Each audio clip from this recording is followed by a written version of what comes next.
So first of all, you have seen on my screen that I created a new Google Sheet, and you have the link for it. Where is it? Here. So you can access it at any time. For now, it's a blank sheet.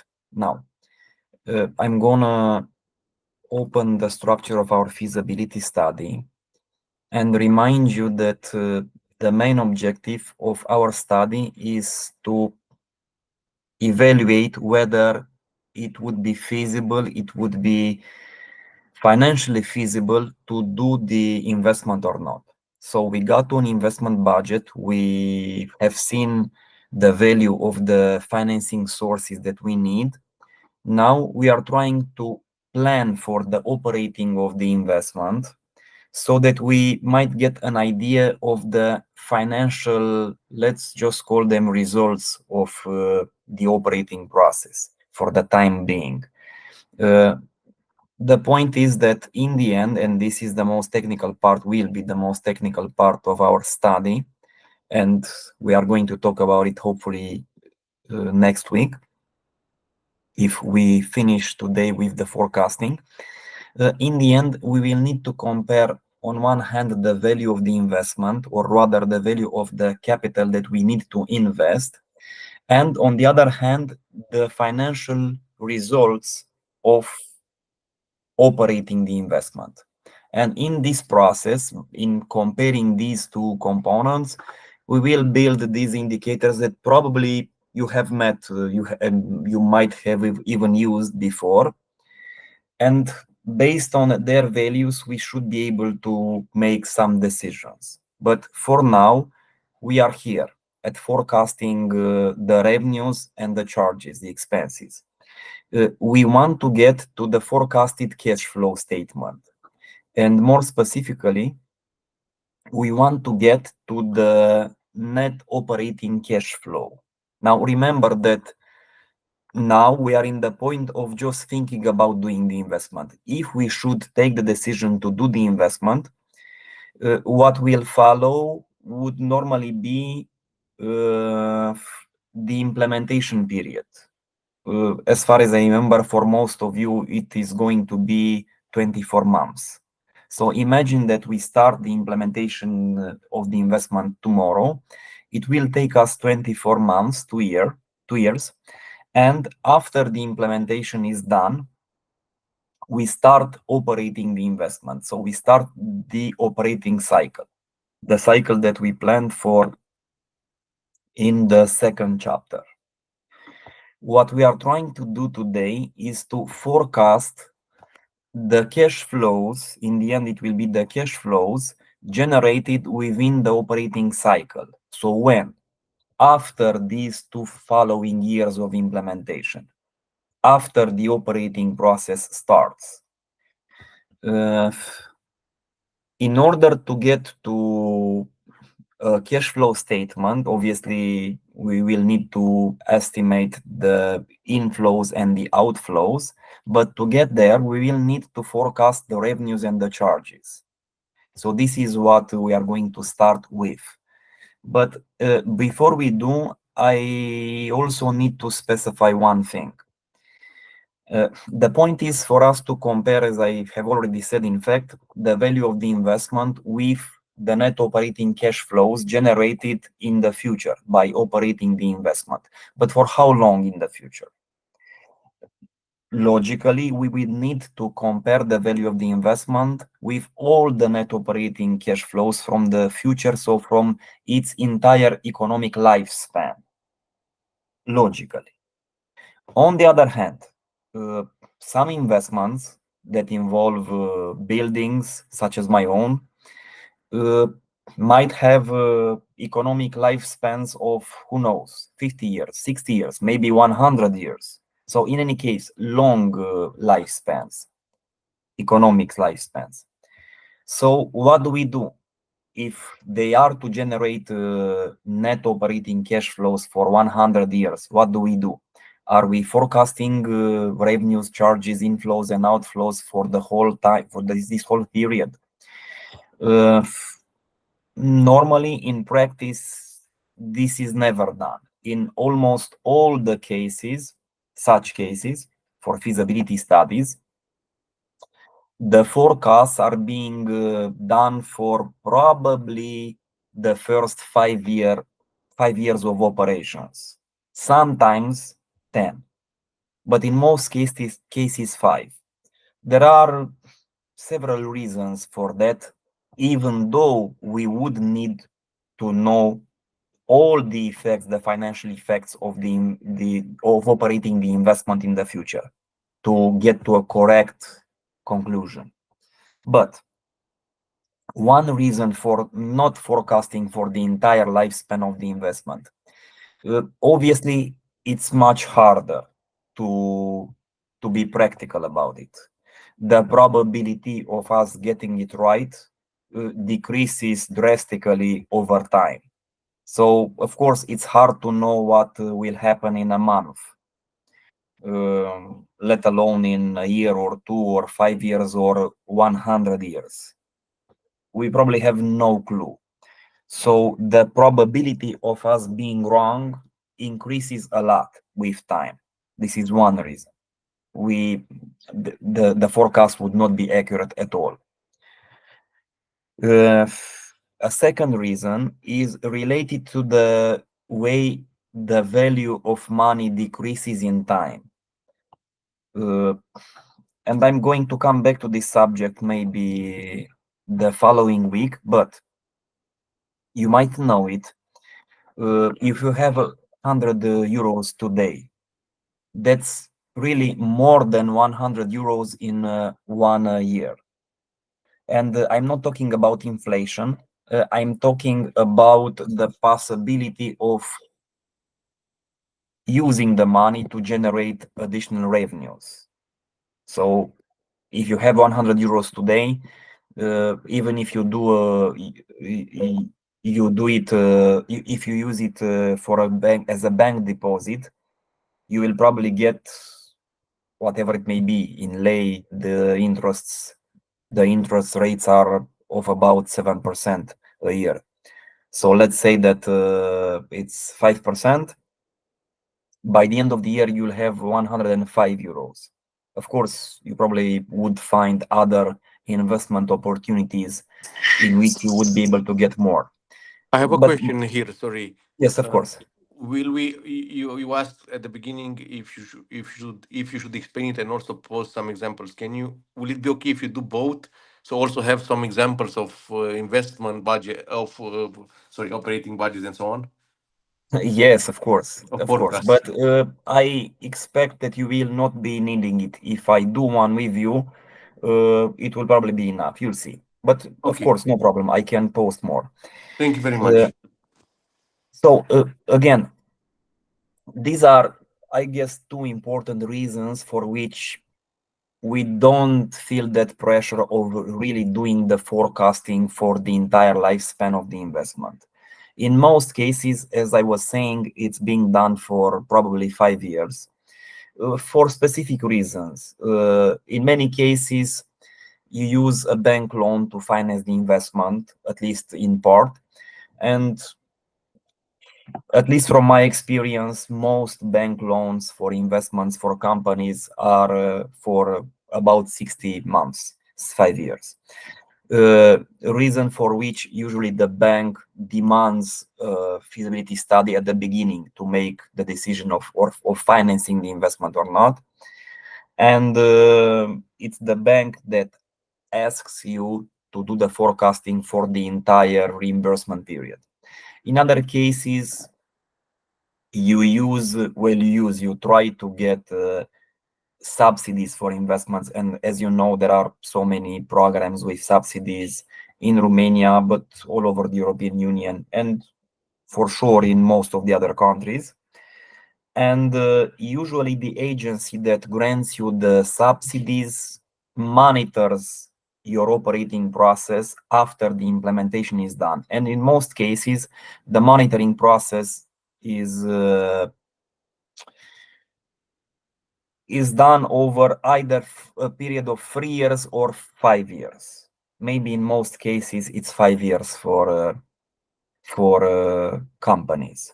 So them as well will ask you for a feasibility study at the beginning to make their decision. And of course, they are directly interested to see your financial forecasting specifically for the period that they will be monitoring. So I guess these are two important reasons for which, in most cases, for in feasibility studies in practice, the financial forecastings are being done for probably the first 5 years of operating the investment. So this is what we are going to do as well. But I want just to point out that, of course, at the end of that 5 year period, in most of the cases, I mean, for our projects, the lifespan of your investment, of your infrastructure created through the investment, will not be over. So the investment will still be able to generate revenues and, in the end, net operating cash flows. Those should be taken into consideration as well in our analysis, even though they are less important, because, as I said, they are less reliable in terms of forecasting. And secondly, they are further away in time, which decreases their value for today. But even if this may be the case, still we will try to take them into consideration, but we will do so in a more superficial manner. We will use a residual value at the end of that 5 year period. You will see. So for the time being, I just want to point out that we are setting as a goal to do the forecasting for the first 5 years. We'll see what we do about the residual value of the investment afterwards. But for now, we set the objective of forecasting the operating budget at the beginning for the first 5 years of operations. So first the operating budget. Then from the operating budget, we are going to pass to to the cash flow statement. So I'm starting by creating a form. I hope that you can see my screen.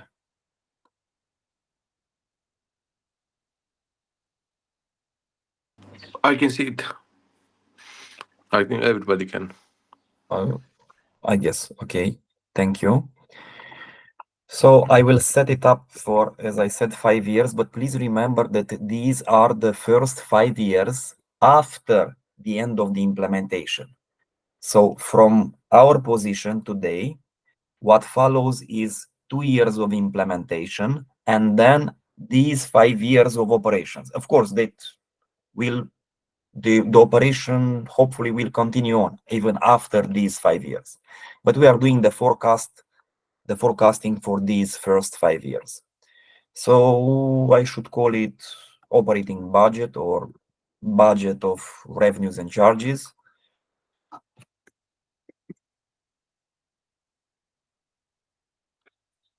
In whatever you'd like it to be, euros.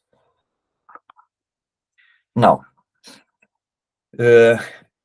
from this point on, I continue by doing a list of revenues. Always, when you do the forecasting, you start with the forecasting of the revenues.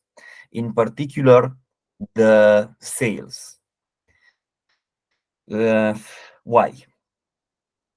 Because basically all or almost all the resources of the company will be focused on generating sales, production and sales.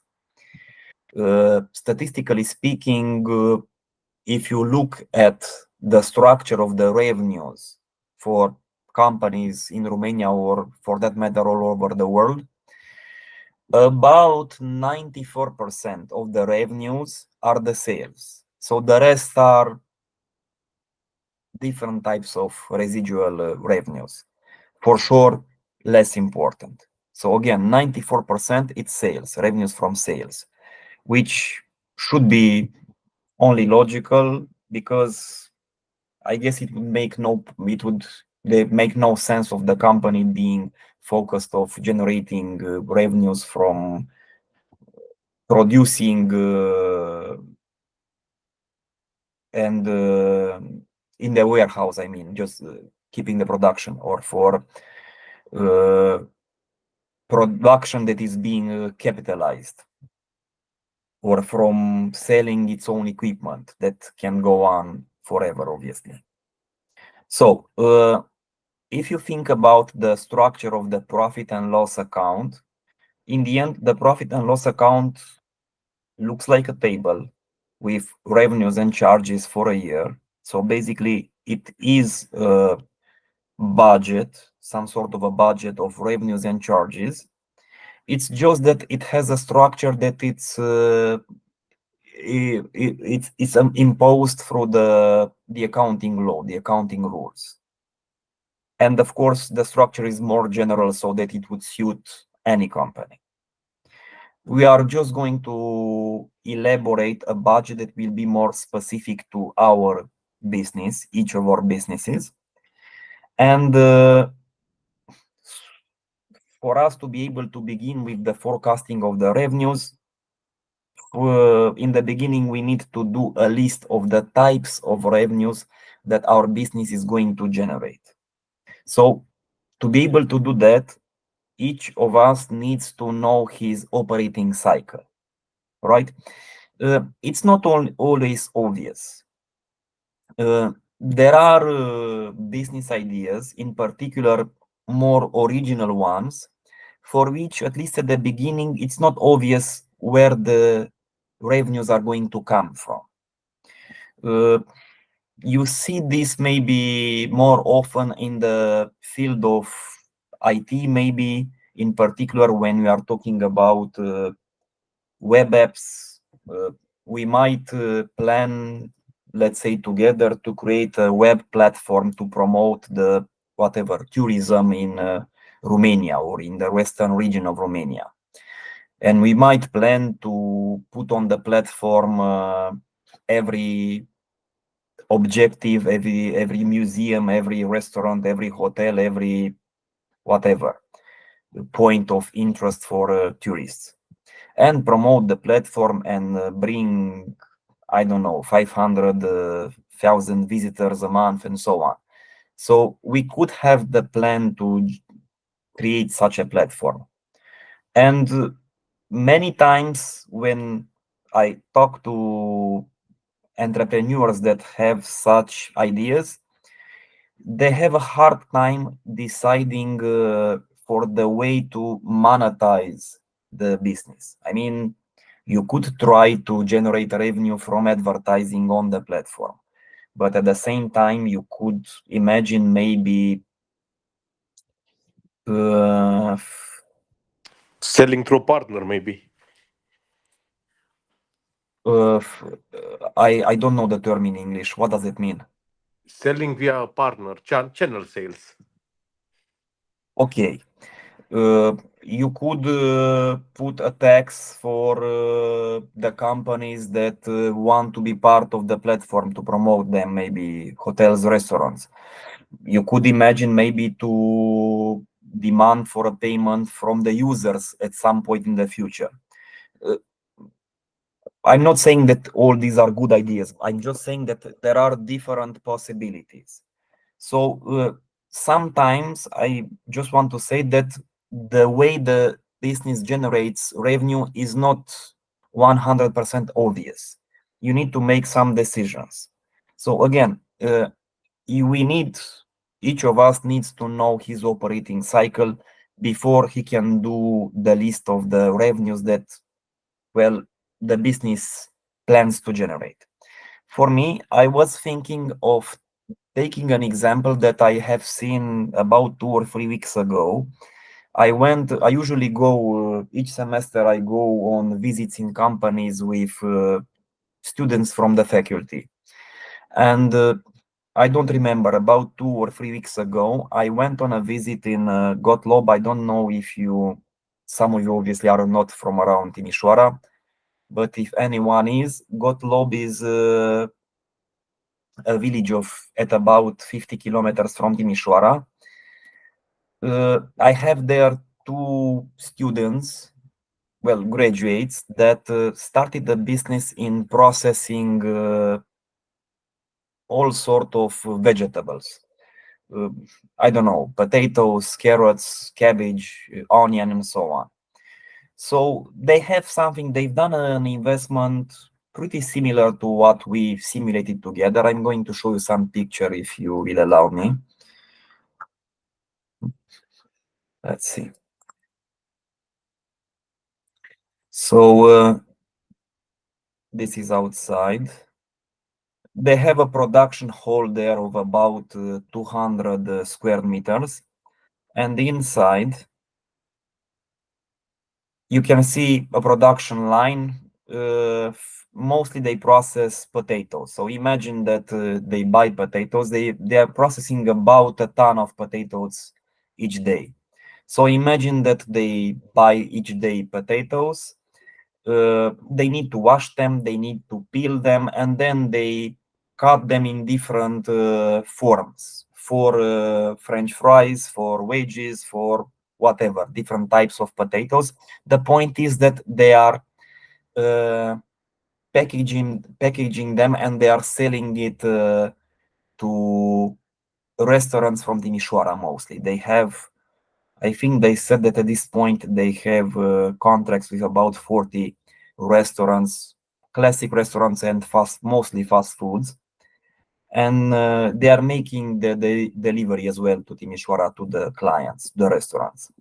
So just have a look at some pictures just to get an idea. I was thinking about doing the simulation for this type of business today.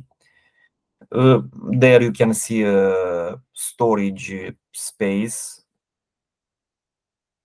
This is where the process starts. They bring the potatoes from the storage from outside. You can see there an elevator. The following after the elevator, there's an equipment that washes them and that peels them off. I'm not sure how you say it in English. Peels them off, I guess. Then you can see another elevator that brings them to the that tank, and in that tank there's water with ascorbic acid.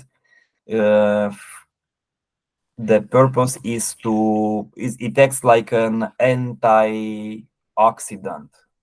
How big was the investment out of curiosity? How big was the investment?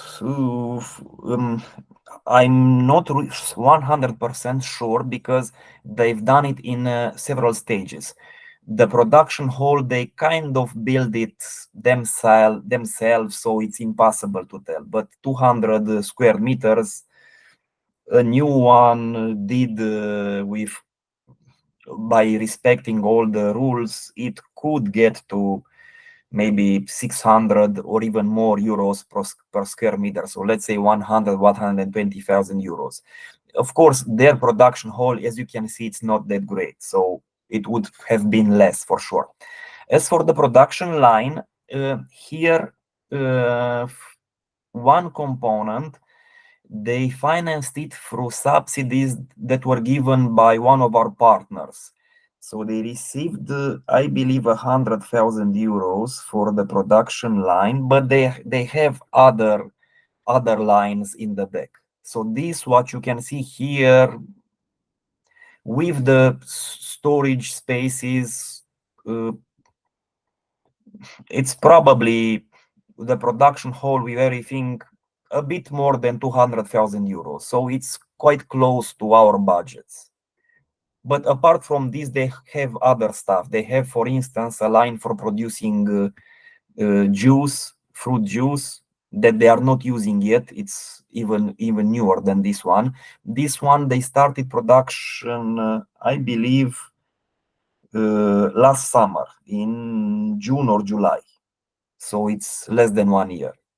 But they are doing very well. From 1 month to the other, they have developed a lot. So it's doing really well, the business, and it's developing rapidly. There are about 5 employees there. They employed some people from the village. There are 5 people that are really on the payroll, but another 4 or 5 people from their family work within the business as well without being on the payroll. So it's 9 or 10 people that are working overall. And now this year they are working at another investment. In the back they plan, let me see if I have pictures from the back, I guess not. In the back, as you watch through the door from in front, uh, they are setting up a production line for freezed.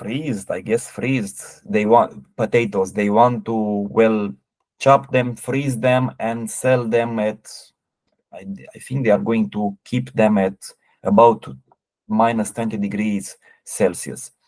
And that investment will also be of a bit more than 100,000 euros, just the equipment, maybe 150,000. But for that investment, when it will become operational at the end of the year, they will need another 10 employees. So the business is growing. So that was just for you to get a general idea of what's going on. I thought it would be simple enough so that we would use it in our simulation. This is a production process, but obviously there's not much of a production. They are peeling the potatoes, washing them, and cutting them in different forms. And more or less, they are doing the same with the other vegetables that they are processing. So it's not very complex, the production process, but it is nevertheless a production process. So they are not only doing commerce, buying merchandise and reselling it. They have a production process, even if it's not that complex. Okay, so hopefully you got a general idea of what's going on. Let's see, because we have a lot of work to do. Uh, let's see what kind of revenue, what types of revenue we would generate in this business. So I guess I need to make a list of products. I have here my notebook. When I went there, I noted everything, but that's not what I wanted to do.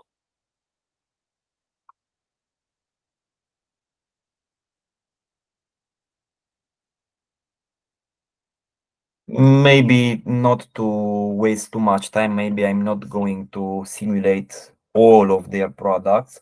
They have 12 of them for the time being. So it's whole potatoes.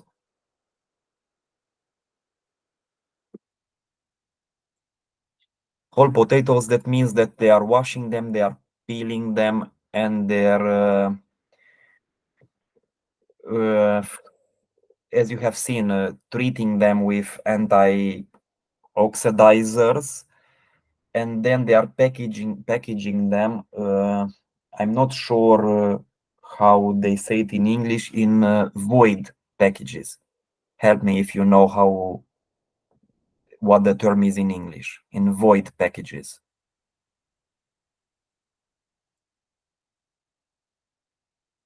In any case, I hope that you get my point, you understand. So let's say whole potatoes, then French fries. French fries, of course, they are not frying them. They are selling the potatoes cut, prepared for them to be fried in the restaurants. Wedges, potato rounds, I believe they are called in English, rondelle. I think they call them potato rounds. And potato cubes.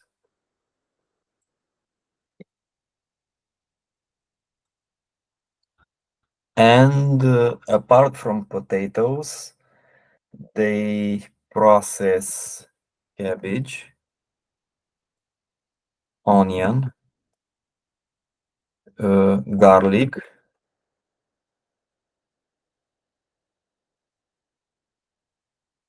another two or three things. Let's say that it's enough for our simulation. These are the main ones for sure. So in my budget, I'm just going to write these categories of revenues because, of course, we are planning to sell all these types of products. So I'll say revenues from the sale of.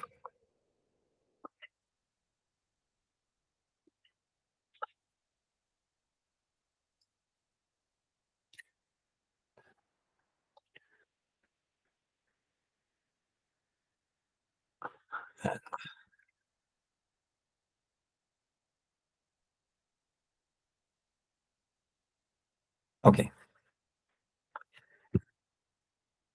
so let's say that we plan for these 8 types of revenues from sales. Now, uh, from accounting, you know that the value of the sales contains the revenues from selling finished products, but maybe other companies are selling merchandise. Other companies might be selling construction works or services, but they all represent sales. In this case, I'm only selling physical finished products. In any case, apart from these, uh, I will also have revenues from subsidies from investments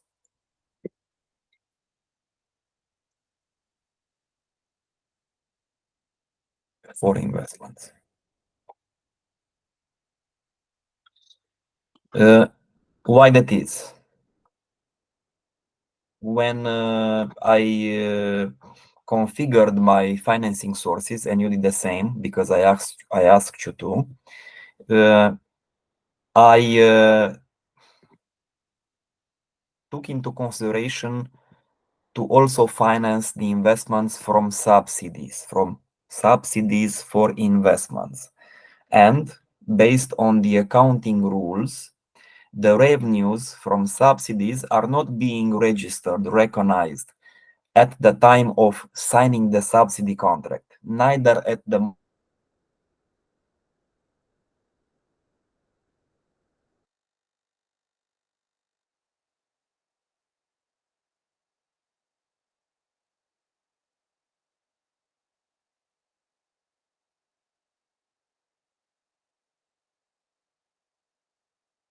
whether we are talking about buildings or equipment or software or whatever else it might have been. So as we register the depreciation expenses monthly, at the same time, we reduce the balance of the subsidies from, if you wish, the balance sheet and recognize them as revenues over that time period. So these we will have to leave because of this for later, because we first need to forecast the depreciation charges, and only then can we come back to forecast the revenues from subsidies. So for me, I would say that these are my revenues. My suggestion for you would be to have a similar structure. Now, even if you have also sales from of merchandise or of services or works, construction works, but I see no reason for you to forecast other types of revenues than sales and revenues from subsidies. Uh, and if you're not sure why I'm saying this, if you think about the structure of the profit and loss account, so of the structure of the revenues from the accounting point of view, what are other types of revenue can a company generate? Well, at some point, the company could sell some of its fixed assets, and that might generate revenues. But there's no point for us we are only starting our activity, we are only planning to do the investment. I see no point in us for planning to sell parts of our infrastructure during the first 5 years. So therefore, it is possible, but it would be less likely to plan it from the beginning. So if you feel that it's necessary, do it. But my suggestion is for you not to plan to already sell parts of the investment during these 5 years. I really believe that it won't be necessary. But again, it will be your choice. Then, of course, a company might register financial revenues, such as revenues from interests, even for just having money at some point in the bank account. But logically speaking, they will be of very, very low value. There is no point in even forecasting 10 euros or maybe even 50 or 100 euros for 2 or 3, 4, 5 years in the future. Then, in theory, the company could register revenues from the variations of the exchange rates. But almost always we do the forecastings in constant prices. So not in current prices that contain forecasted inflation, but in real prices or constant prices, the prices of today. By doing so, we eliminate the need for taking into consideration possible uh, exchange rates variations. Therefore, we are being left basically with the revenues that make for the turnover, and as I said, the revenues from subsidies. So I'm expecting to see basically the same thing in your case, in your operating budget. Now, if my list is complete, I'm going to continue with the charges, the expenses. Now, statistically speaking, for a company that produces something, so physical goods, uh, not all the time, but almost all the time, the most important expense in value, I mean, so as a value, uh, is the expense with the raw materials. Usually on second place, but in many cases very close to it, you will see the expenses with the wages, the gross wages. On the third place, and now that depends on whether the company has in its property the building and has a lot of equipment. If that's the case, probably on the third place, as in terms of values of the yearly expenses, you will see the depreciation expenses, depreciation for the buildings, for the equipment. If the company does not have its own building, but rents a space for its production processes, possibly the rent expenses would be on the third place. For a company that is only into sales, so only sells merchandise, does commerce, uh, the most important expenses are probably the merchandise expenses. So it will not have raw materials, it will have merchandise. Uh, Other important expenses, not really. These are usually in a class of their own. These, how many are there? Four: raw materials, gross wages, merchandise, depreciation, and rent. So these five expenses, types of expenses, are, as I was saying, in a separate class. These are usually higher in value. And there are usually another maybe 10, 15, maybe up to 20 other types of expenses that a small business might register, but they are usually much less in value than the first five. For instance, imagine a company that rents a production hall of 200 square meters, like this that you have seen in my photos, and that pays, I don't know, 5,000 euros a month for the for rent. I mean, it's maybe a lot. Let's say that it pays 5 euros per square meter times not 5 euros. Yes, it could be 5 euros times 200. It could be 10,000, 1,000. How much is it? 200 times 5, it's 1,000. 1,000. Let's say 1,000. So in a year, it could get to about 12,000 euros. On the other hand, it might register expenses with telecommunication services like phone and internet, paying what, 20 euros a month. So it would be 240 euros, 250 euros a year. So compare 250 euros to 12,000. It's a whole different class, as I was saying, and usually the expenses with the raw materials, merchandise, gross wages are more. Or, I don't know, accounting services. You might pay maybe 100, 150 euros a month for the accounting services, which would get you to what, 100, 1,200 to maybe 1,800 or 2,000 euros a year. So my point is that there are 4 or 5 types of expenses that usually are larger in values, and maybe a list of, as I was saying, 10, 15, maybe 20 other types of expenses that are much less important in value, at least. Now, we will try to take into consideration even the ones that are lower in value, maybe not all of them.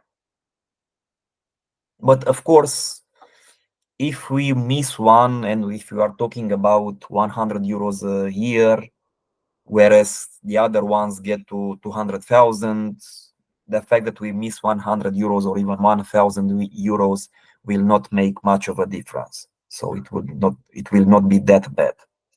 We don't have to be that exact, that accurate. So I will start with the expenses with the raw materials. Before I do, I just want to make sure that we are on the same page when we say expenses or charges.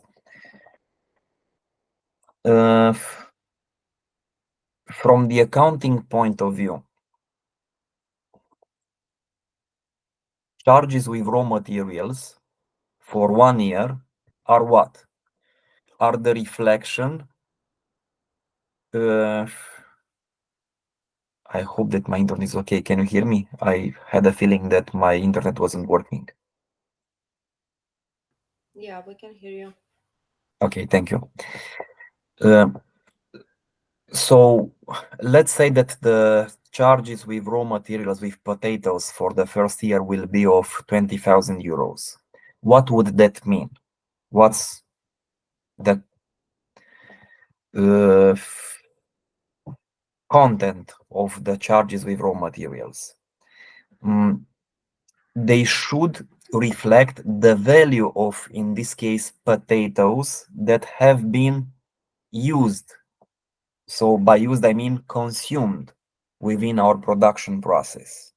So we are not talking about potatoes that we bought. We might have bought potatoes of 50,000 euros, but they are in our warehouse. For as long as they are in our warehouse, in our property, obviously they were not consumed. So there aren't any charges with the potatoes. The charges do not reflect the value of what we have bought or of what we have paid for. They are the reflection of the value. So a monetary form, we are talking about them not in kilos, but in euros. They are a reflection of what we have consumed, or of course, in our case, of what we will be consuming. In this case, within the production process. Okay? So the charges are the reflection of consumptions, but in a monetary form, in euro. Okay, coming back to my list, I will say charges with raw materials, but I will list them separately for each type of product.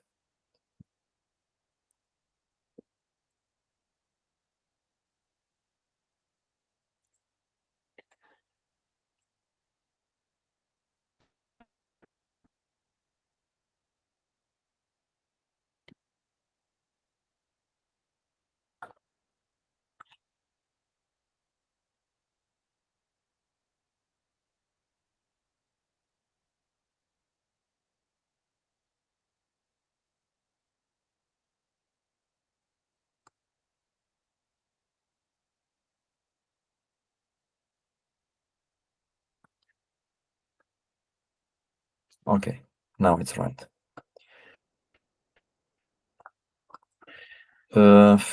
Then let's say that we would need to include in the list the packaging materials.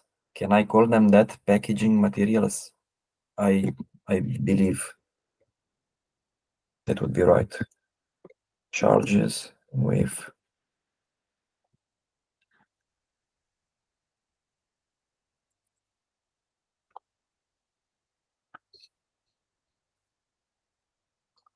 and I think I should estimate them in the same manner for each type of product.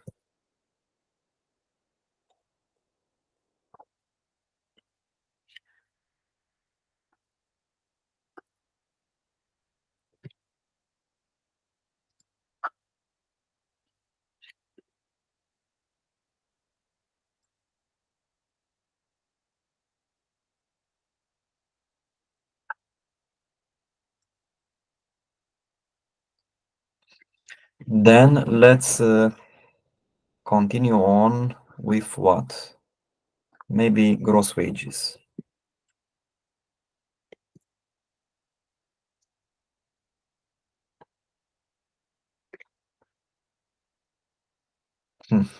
Um, if for the raw materials, the charges with the raw materials and the packaging materials, you see that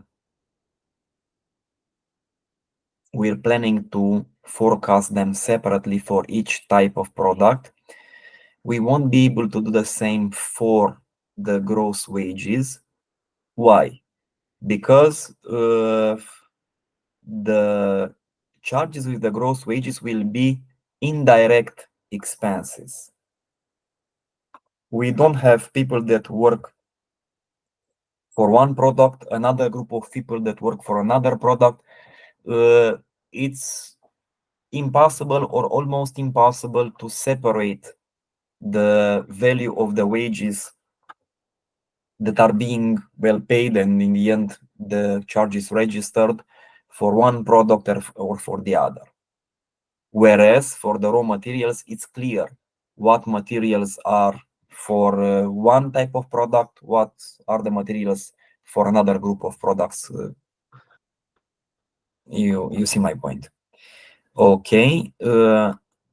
With the wages, we should also pay the, what are they called in English? The taxes for the wages, the contributions, the social contributions. I don't remember what they are called in English. Help me out. Charges with the social contributions.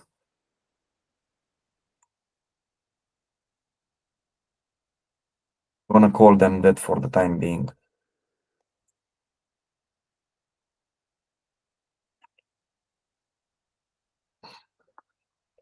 Okay. I don't have any rent charges, so I'm going to continue with the depreciation charges.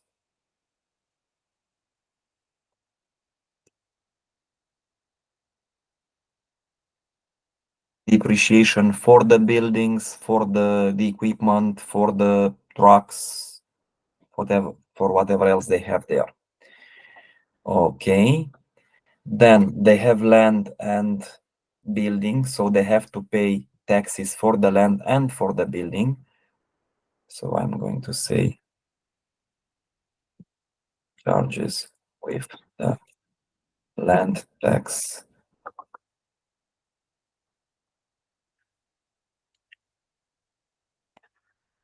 and building tax. But in fact, they also have to pay the tax for the cars, the trucks with the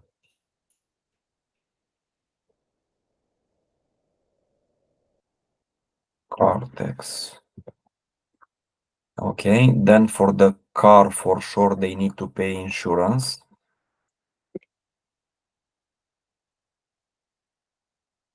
Okay, insurance services for the car, for the cars. Okay. Also for the car,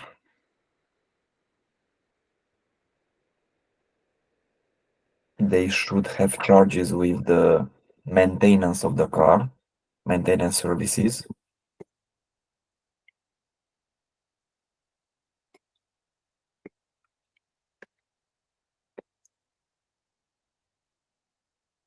For the cars. Let's just say maintenance services, and we'll estimate them for the cars and for the production equipment. Then we will also need fuel. Charges with the fuel.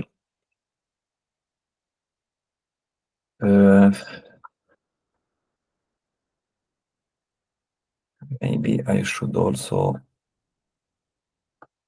add the ascorbic acid, which would be a consumable.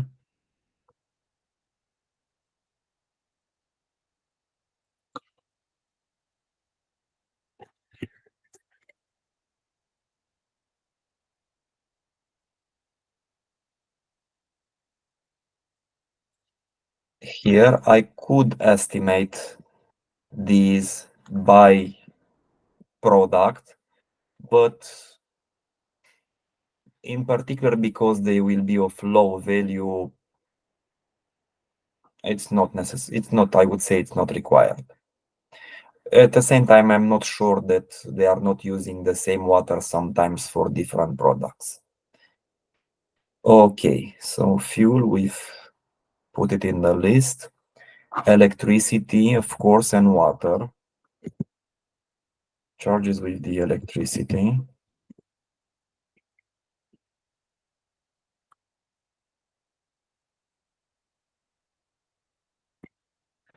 With water. They don't have any heating system there. Well, I imagine that during the winter they use some equipment that uses electricity, but what I mean is that they don't use any wood or gas to heat themselves. And for the sewage system, although there's a water line, I mean, on the street, and they take water from the network. There's no sewage system, public, I mean, sewage system, and they simply use a septic tank, which means that they don't have expenses with the sewage system, but they will have expenses with emptying the septic tank.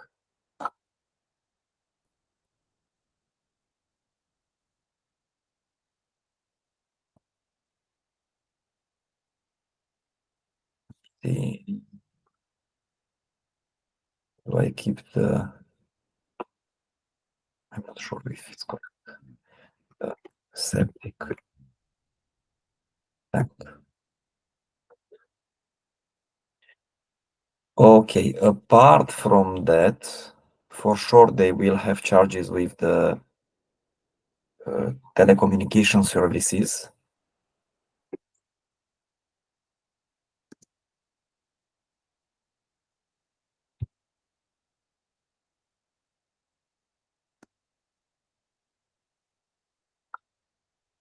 Then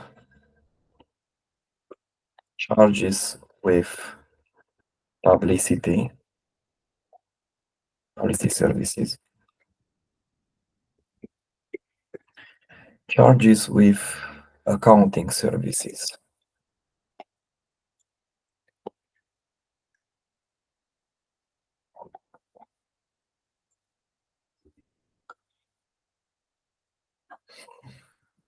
Are these the most important ones?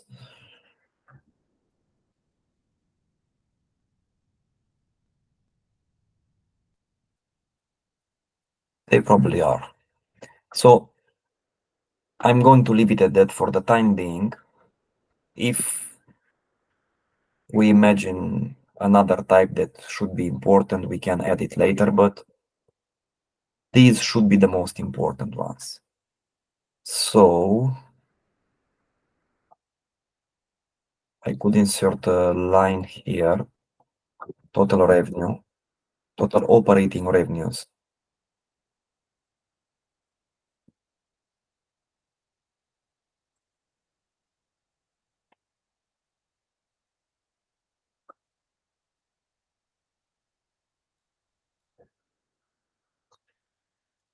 The same for the charges. I remembered one that is important, not necessarily in value, but for our general logics, we all we have all taken into consideration of using also a loan for financing the investment, which means that in our reimbursement chart, we have not only principal payments, not only debt, interest payments, but also fees. And although the principal payments are not charges, and the interest charges are, from the accounting point of view at least, are financial charges, not operating charges, the fees, the even these management fees, monthly management fees, are considered to be operating charges. So bank fees.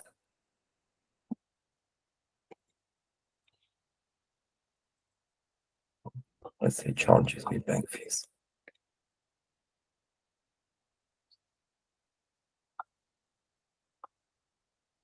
Now I can say total operating charges.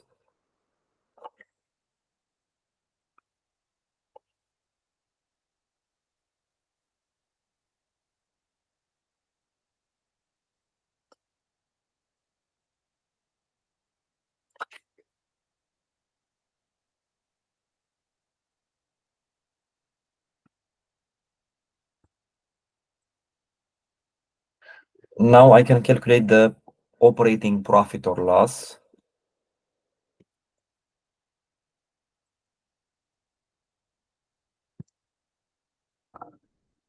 As a difference between the two, the revenues and the charges. Total operating revenue less the operating charges. Now, after the result of the operating activity, comes the financial activity with financial revenues and financial charges. But as we have already said, we will not going to forecast any financial revenue.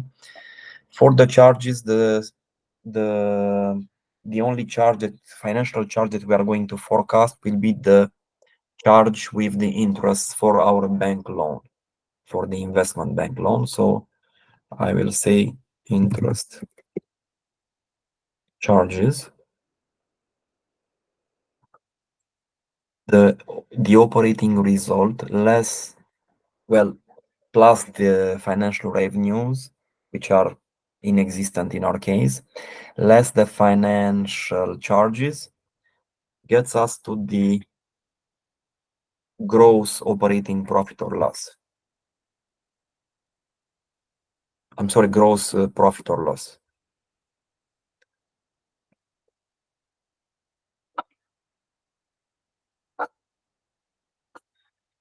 Then comes the tax, which could be either profit tax, either revenue tax, tax over the revenues of the micro enterprises.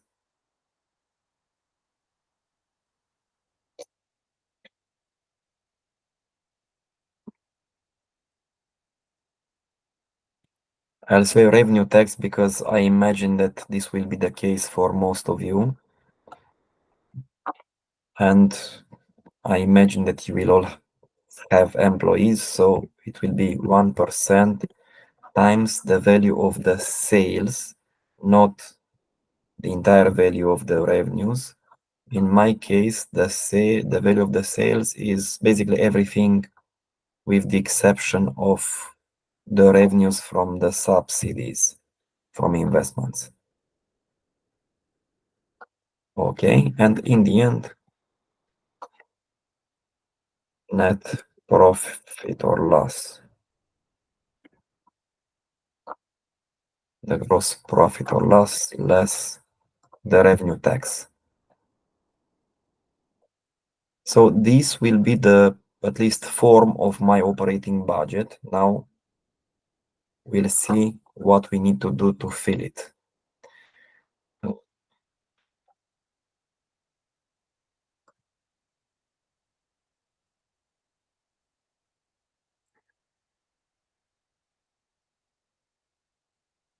So it took me over an hour to get here and we're already starting with the forecasting. If we won't be able to finish it today, we will continue it and we will finish it the following week. Are you still there? Are you still with me? Because obviously I can see you. So I just want to make sure that you are able to follow me, that you are able to understand, because as I said, otherwise there's no point in forecasting each of these lines, because this is what I'm planning to do. I'm going to take each line, so each type of revenue and each type of charge, and I'm going to create a separate table again for each of them. So by the end, I should have some 40 different tables.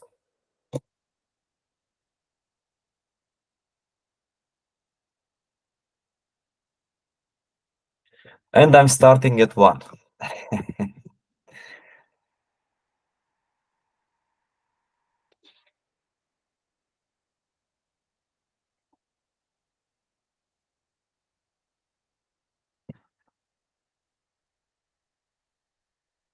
Revenues from the selling of all potatoes.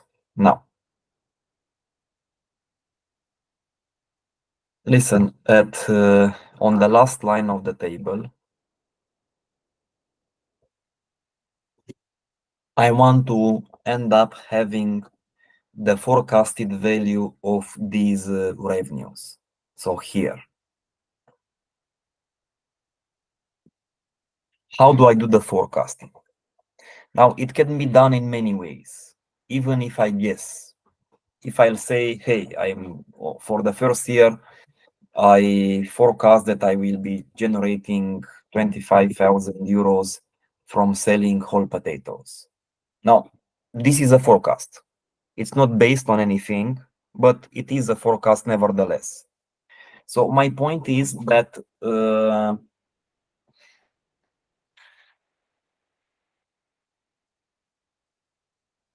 you can have strong foundations for your forecastings or not so much. There are many ways in between, many possibilities in between.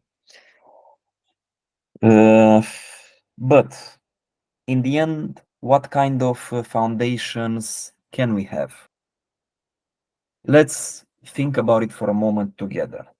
That value, whatever it may be, not now, but at the end of the first year of operations, whether it's 25,000 or 10,000 or 0 or 100,000, whatever it may be, what are or what will be the factors on which it will depend?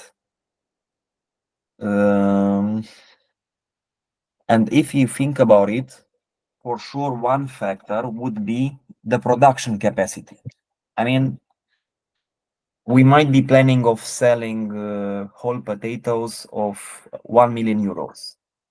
But if we, with our production hall, our production line, the equipment, I mean, the 5 employees or whatever, the 10 employees that we have there, if we, with these resources, this infrastructure that creates our production capacity, if this production capacity will not allow us to produce and sell of 1 million euros a year, we are not going to do it. So for sure, the production capacity will be a limit, a limiting factor. Now, let's see if there are others. Let's say that we don't have any limits. We can produce whatever we want, how much we want. But in order for us to be able to sell, obviously, we need to have demand from the part of the market. So even if we can produce potatoes, whole potatoes of 1 million euros a year, if the demand is for only 20,000, we are not going to sell more than 20,000. So whichever of these two factors will be the lowest, that will kind of indicate the value of our sales. Now, to be honest, these are not the only two factors, because we might have the production capacity, we might have the demand, but we could still not be able to produce because maybe we don't have the working capital to finance production. As you have seen, I believe 2 weeks ago, our operating cycle also involves some what we have called working capital requirements under the form of inventories or receivables. So if we don't have the funds to finance the working capital requirements at the necessary level, this will also limit our production and sales. Okay. We can debate other factors, and most of all, we can decompose these factors, because the production capacity might depend sometimes on the number of the equipments, production equipments, their individual capacity, but in other cases, it might depend mostly, on the number of employees, of their productivity, and so on. For instance, here, as you have seen, there are still some operations that are being done by hand. So there, the number of employees and their speed of, in some cases, even peeling the potatoes are very important. In other cases, where the production process is much more dependent of equipment, of the equipment, the number of the employees and their direct productivity could be less important. For instance, me, I have worked in the past into constructions.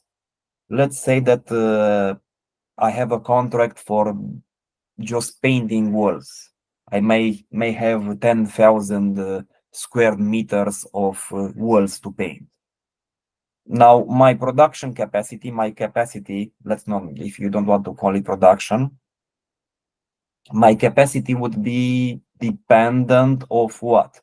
Of the number of the employees and of their productivity.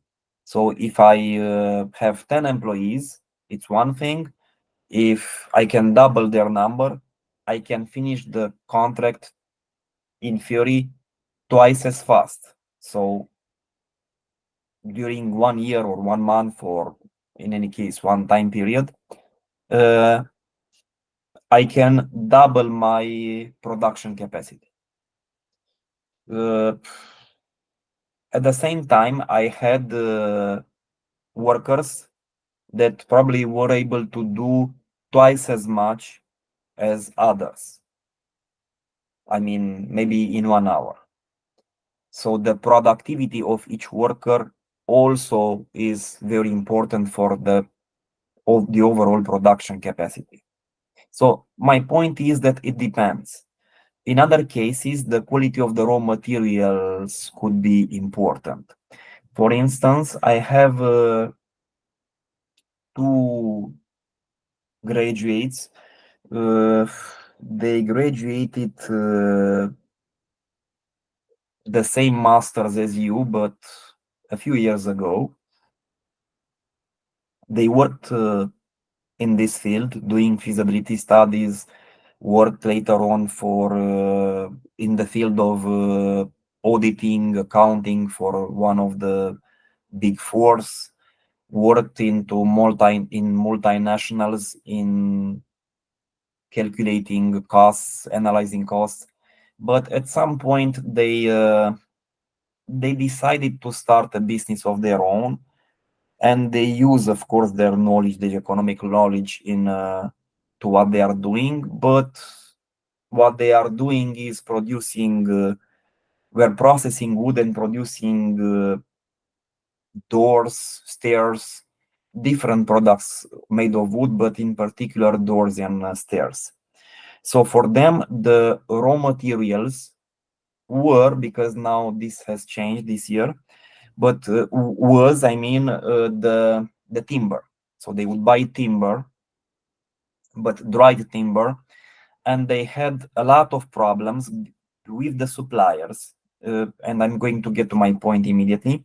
They had a lot of problems with the suppliers because the quality was never enough, the quality that they were getting. So they were always traveling around the country trying to find suppliers that could deliver timber of high quality.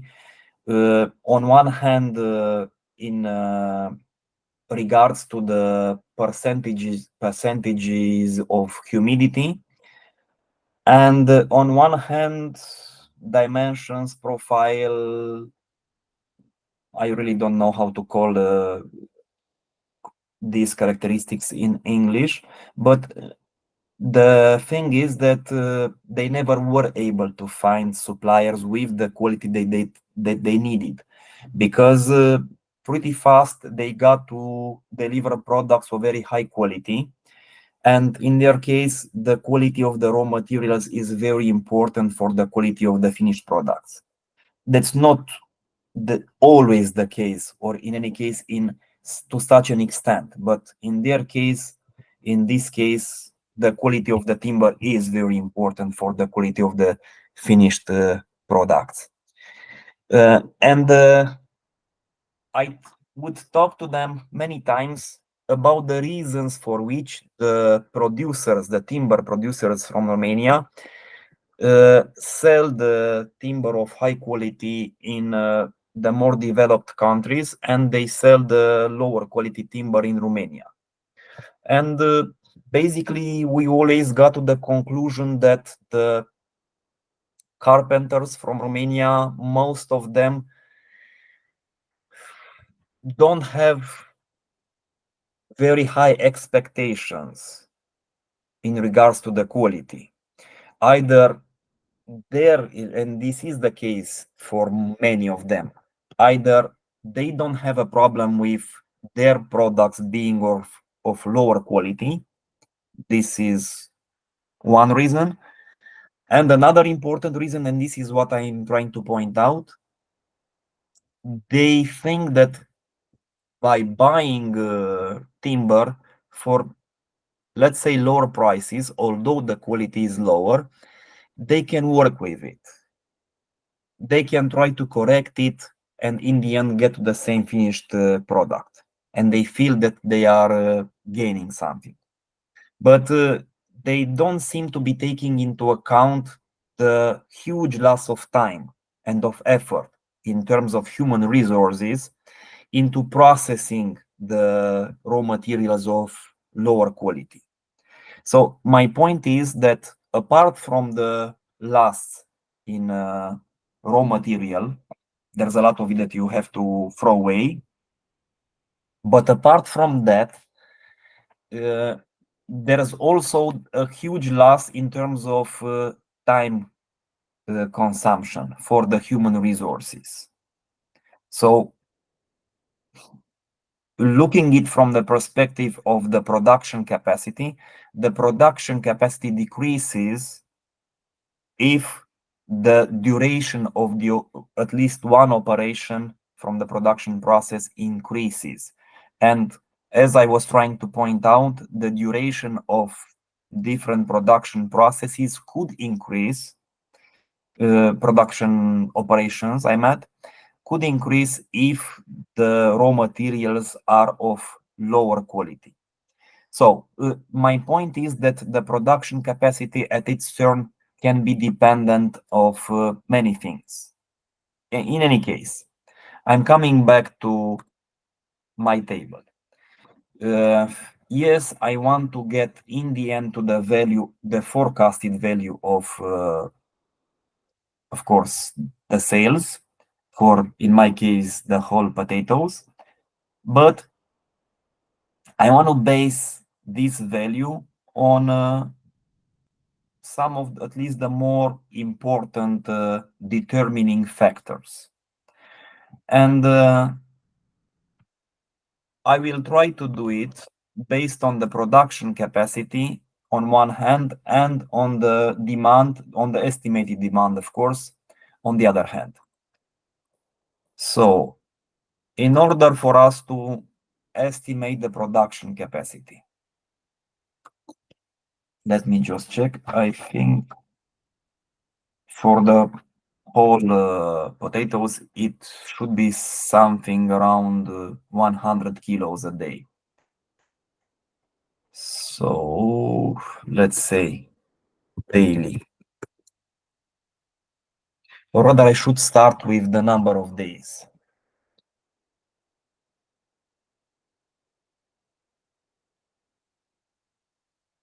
Of working days.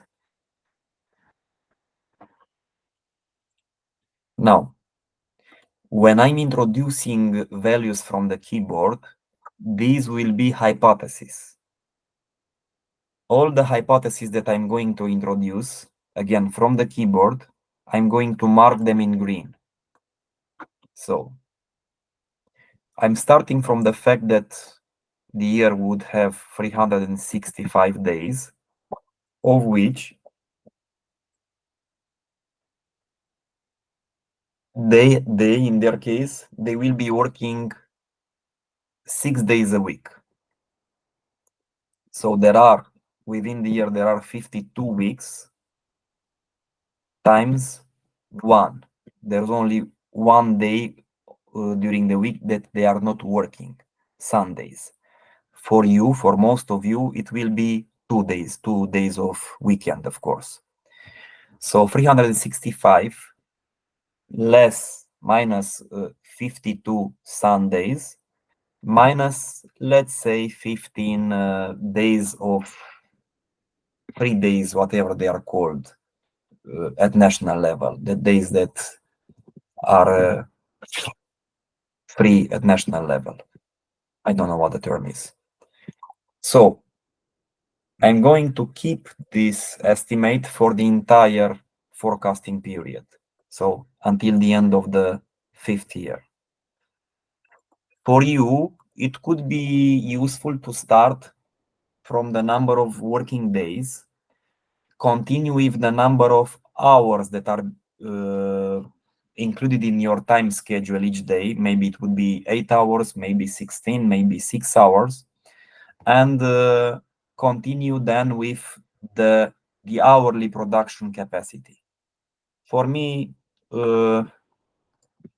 I will just work with the daily production capacity.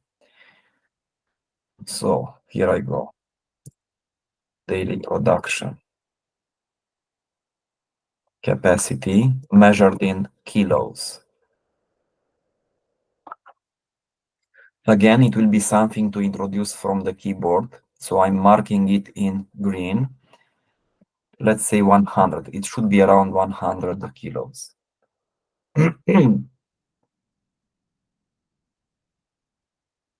In fact, I believe that's the production that they are doing. The production capacity is of much more. Let's say 500.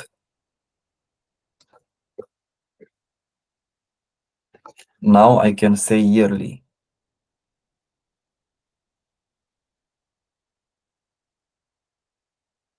production capacity.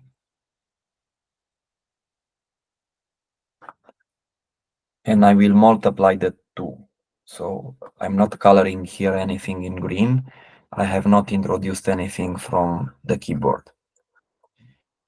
Now, if this is the production capacity, we also need to estimate the demand, because even if I can produce 149 tons of whole potatoes a year, this doesn't mean that I'm going to sell them all.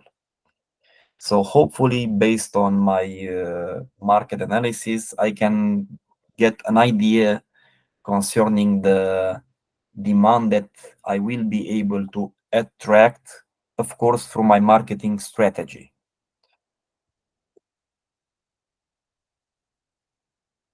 So the market demand also measured in kilos. And here I'm going to simply assume the value from the first year to maybe 20% of the capacity. Let's say about 30%. Let's say about 50,000.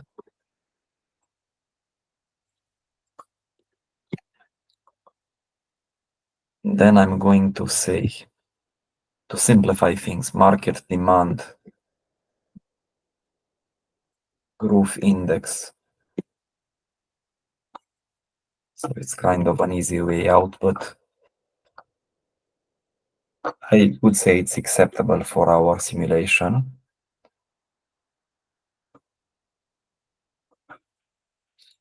I'm imagining a growth index from one year to the next, based on maybe the notoriety of the company that is being created in time, which, by the way, happens for this business very rapidly. So the value of the demand for the second year will be the value from the first year multiplied by the growth index from the second year, and so on. So let's say 150% for the second year, which would be realistic by looking at what happens with the company that I started from. Let's say 125%, 110%, 105.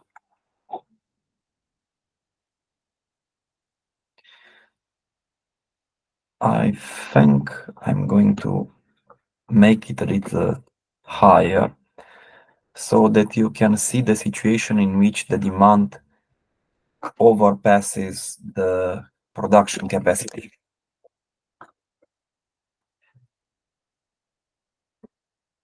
Okay, that's good.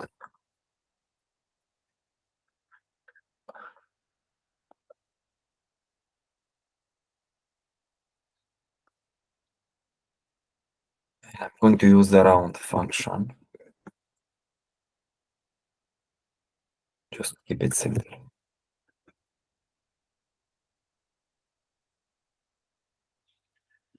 Now, if we believe that this will be our production capacity and this should be our demand, well, the demand that we get from the market. As I was saying at the beginning, we will not be able to sell more than we can produce, but of course, at the same time, we won't be able to sell more than the market demands from us. So I will estimate the value of the production and the sales. So I'll say production, but sales at the same time. Hopefully, if I say sales, you will understand that it's measured in physical units and kilos. So I'm going to use the min function, the minimum between the two, the production capacity and the demand. It's not colored in green. There's no hypothesis introduced from the keyboard.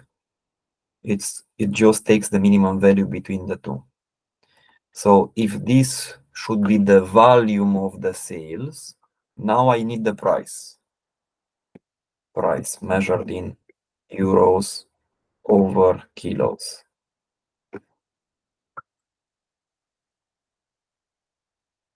Now this is going to be a hypothesis.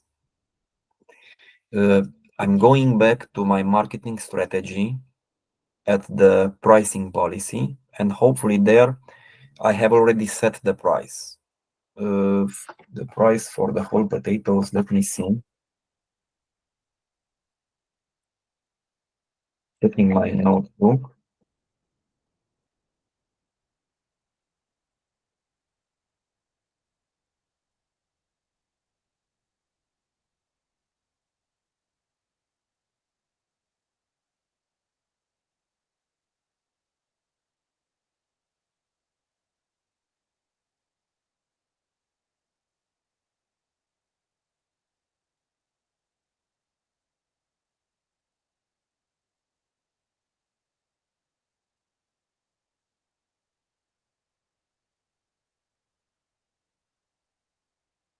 I can.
Well, if they buy the potatoes a kilo for about 2 lei, they probably would sell it for somewhere around maybe 10, maybe. I don't know, I will have to check. For the time being, I will say 2 euros. Now, we said that we are going to do the forecasting in constant prices. Constant prices doesn't necessarily mean the same price from one year to the next. Not necessarily, but usually it does. What it surely means it is that we don't take into consideration inflation. So we are not going to forecast inflation from one year to the other and increase the prices with inflation. This is what it means to do the forecasting in real prices or constant prices. And this is how it is usually done in Romania, but all over the world, at least from my experience. So I'm going to keep the same price for the entire forecasting period.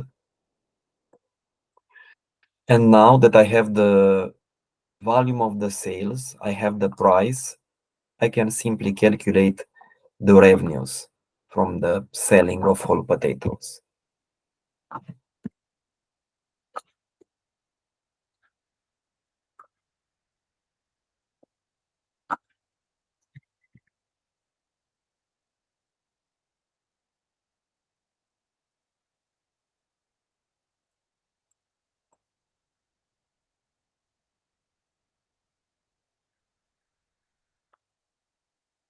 It's going to be a bit faster from here on, you will see.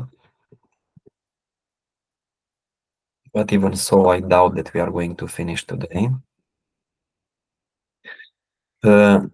So if you watch with me, again, as I said at the beginning, we got to forecasting the value of the sales of whole potatoes. Again, even if I just put a number there, it's still a forecasting, but it's not based on anything. Now, of course, it is based on something. Let's see how accurate this estimation would be. Of course, its accuracy depends on all these cells that I have colored in green, because all these cells reflect hypotheses. Am I really sure that my daily production capacity will be of 500? Well, I can never be completely sure, but I can be pretty sure because hopefully I know very well the production lines that I'm buying. I know my operating process. So although none of these green parameters can be 100% sure, for the daily production capacity, it should be pretty accurate. I mean, at least it's in my hand. I am able to know it from the beginning with a very good accuracy. For the number of working days, it's more or less the same. Now, something could happen so that I would not get to work for 298 days, but maybe I will miss 1 day or 2 days. But this would mean a variation of less than 1% or 1%. Whereas the market demand for sure is the more volatile factor of them all. The most volatile, I meant. Because I don't want to say that I have no control, because there is the marketing strategy. I'm going to try to influence the market through my product policy, price policy, communication policy, and of course placement policy. So there are things that I can do, and hopefully they will lead me to such a demand. But as I was saying, this is the most volatile hypothesis that I have here in this table. Uh, and then there are the prices. Again, I imagine that in your pricing policy, you will be basing your price on one hand on the production cost, on the other hand on the prices of the competition, and at the same time, hopefully, on the willingness of the public to pay based on your questionnaire. But for sure, we have no absolute control on the prices. So my point is that all these factors from the table can change, can vary from one day to the other. And after realizing this, you have to realize that for sure during this 5-year period, not only one, all of them will change, will vary from our hypothesis. And this will be true for most of the things that we are going to forecast. And you should realize that whenever we do a forecast, because of this, because we will always have green cells, we will never be able to tell for sure, because in the end we will never have an absolute control over everything that happens around us. So there's only one thing that we know for sure, that the forecast will not materialize exactly as we predicted. That's the only thing that's sure. It would be impossible to imagine that all these hypotheses will materialize exactly as we forecasted. Now, listen, uh, as I was saying before, there are different ways of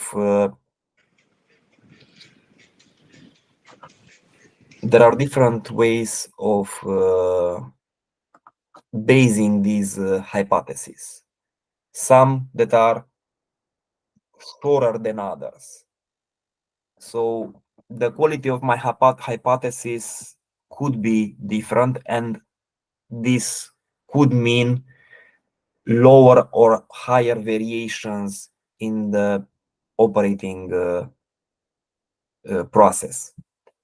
But in the end, all these hypotheses will involve risks, lower or higher, but the risks will exist. Okay. Now, I'm just going to copy this form and adapt it for the other types of revenue.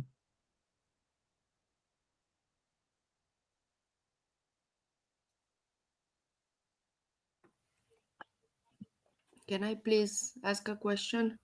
Of course. Um, Regarding the market demand, basically, we estimate this based on previous sales, or You it's a don't have any previous sales because we all have startups. yes. So try to get an idea of the market based on analysis, and apart from that, we will settle with an approximation. So, of course, the point of our study was not to analyze the market for a year so that we would have a very, very good glimpse on it. Yeah, I Uh, was more curious in a real life scenario more than for the project. I was curious how does this number being treated in order to uh, be more accurate. there are many ways in which we can try to do it. For instance, I remember one time I had an entrepreneur that was trying to get funds from us from the university to start a restaurant, and he knew exactly where he was planning to start. It was a fast food restaurant, and he was saying to me that he knows the street, he knows the location, and there on the same street close to him, there are another two fast food restaurants similar to what he wants to do. So even though he had no history for his own business, for sure, a starting point in forecasting the demand was the value of the sales for the restaurants that already were there on the street. So this was one benchmark. Uh, in other cases, you try to, you can try to see the value of the sales for maybe more of the competitions, talk to them, or at least check the values of the sales from their profit and loss accounts, do studies on the market to see maybe how many people pass on the street depending on, of course, what you are selling. So there are different ways in which you can try to estimate, but in the end, you have to rely on understanding the market, seeing what works in terms of marketing strategy for the competition, and prepare a marketing strategy that, again, hopefully, if you understood the market correctly, will be able to bring you a certain value of the demand. Because it's in the end, it will not be something that you will guess. It's not, the point is not to guess, the point is to plan. So maybe I should rather say here that I'm planning to attract a market demand of maybe 75 or for 75,000 kilos or of whole potatoes.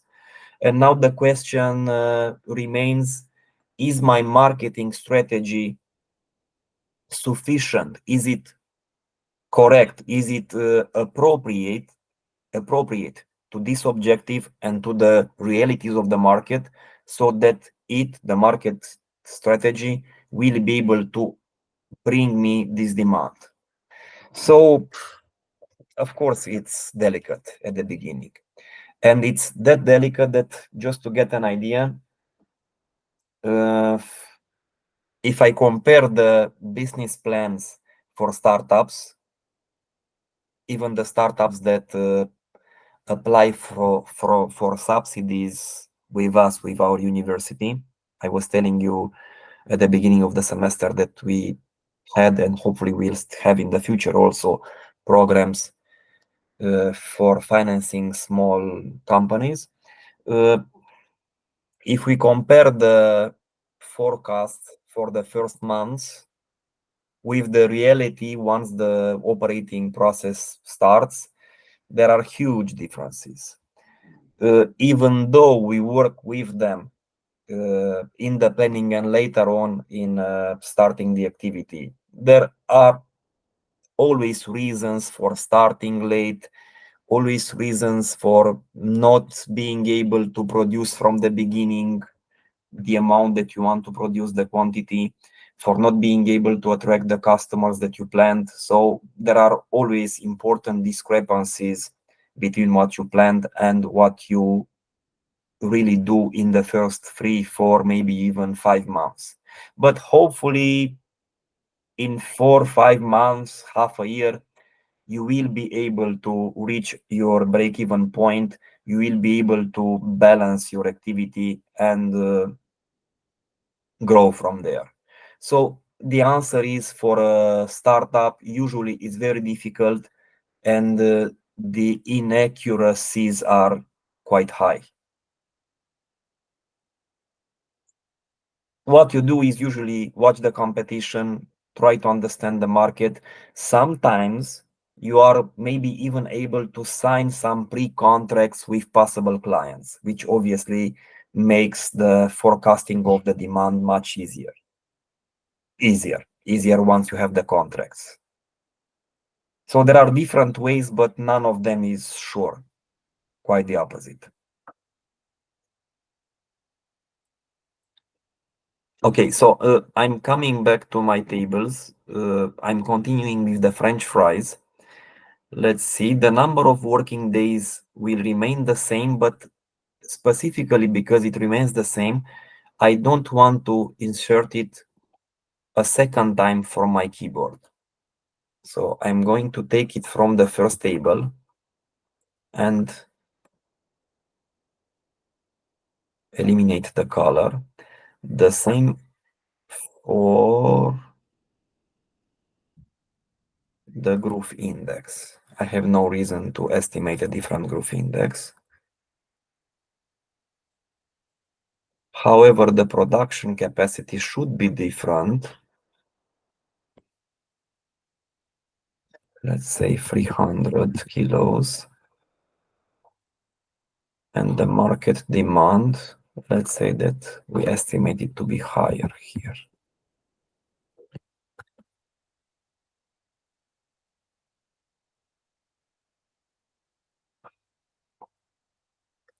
The price, let's say 2.5.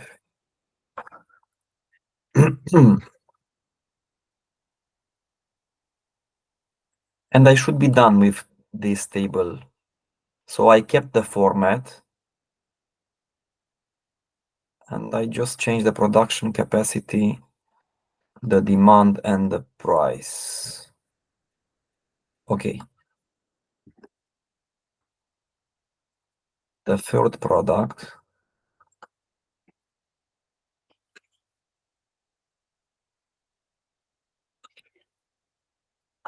the wedges. I'm doing the same thing, so it should be taking the values of the number of working days from the second table now. It works, the links are working. The same with the growth index. And I'm going to change the production capacity and the forecasted demand.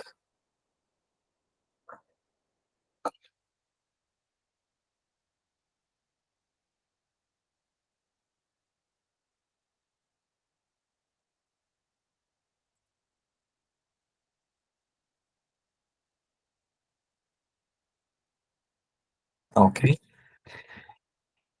The fourth one.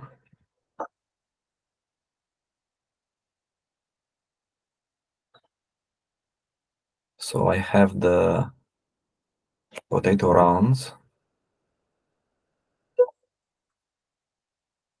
Let's say 200. A demand for 15,000.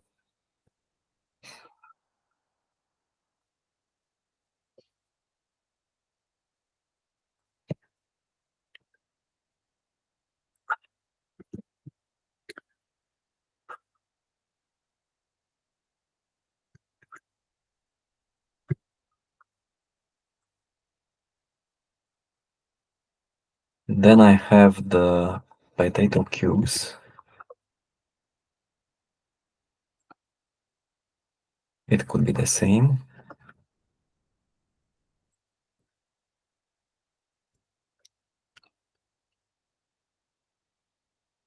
Then the cabbage.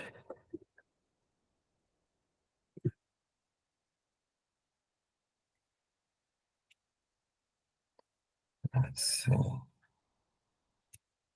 400 kilos, probably a bit more. The demand for sure would be higher.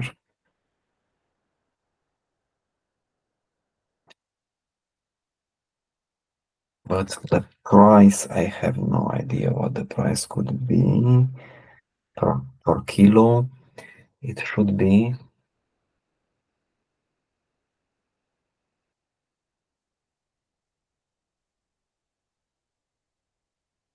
maybe 1.1.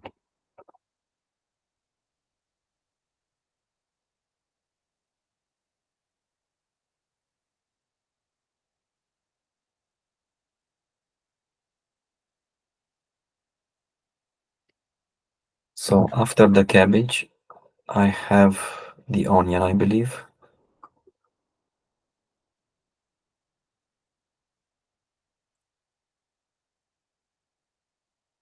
Say 100 kilos a day capacity. The market demand maybe 10, 15,000.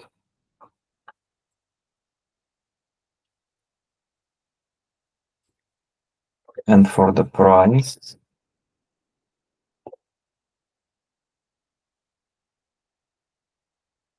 so they're buying it for 3 lei to up to 5 lei a kilo plus VAT. So on euro, let's say maybe 2.5. I forgot to ask them for the selling prices. The last one is the garlic. Say 50 kilos a day, 10,000 demand. The price, they are buying it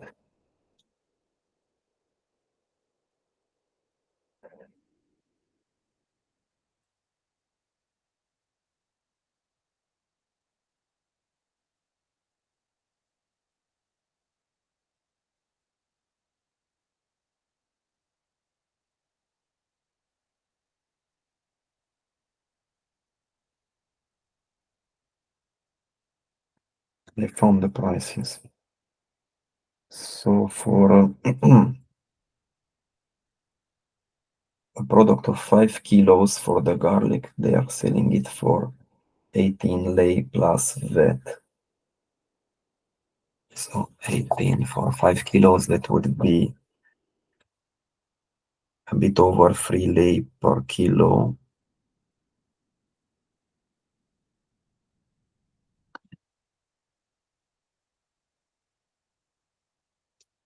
Which is, let's say, 0.8.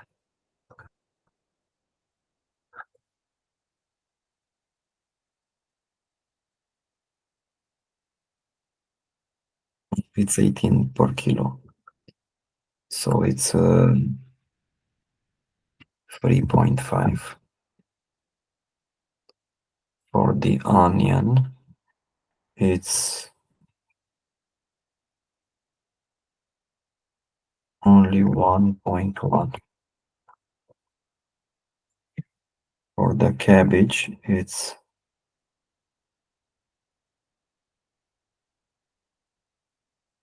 3.5 lei, which is maybe 0.8 euros. For the different types of potatoes, it's around 4 lei per kilo. So it's much less.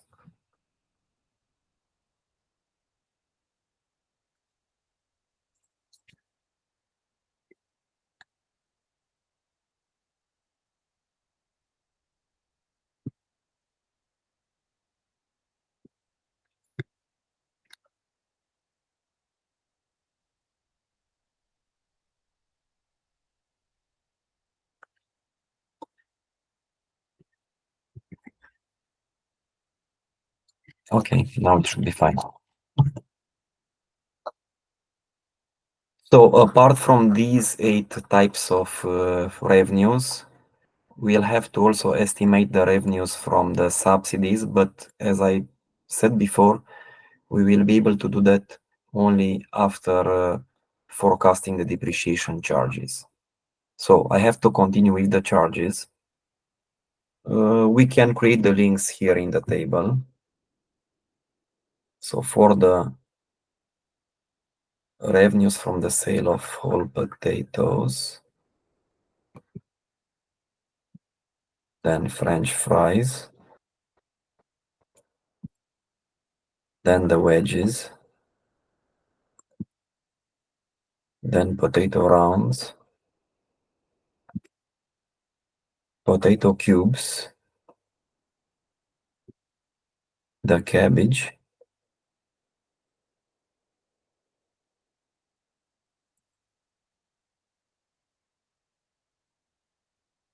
the onion, and in the end, the garlic.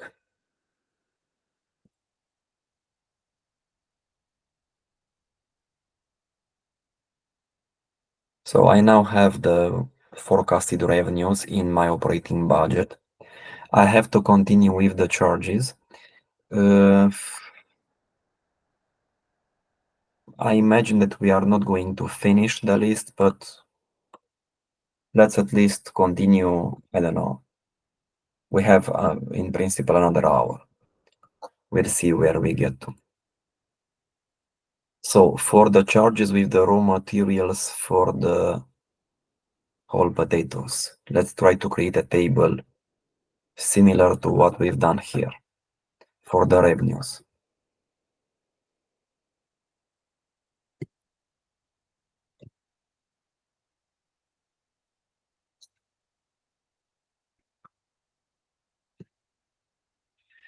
Now, in the same manner, I want to have on the last line of the table, I want to forecast the value of these charges. But what will be the determining factors for the charges with the raw materials?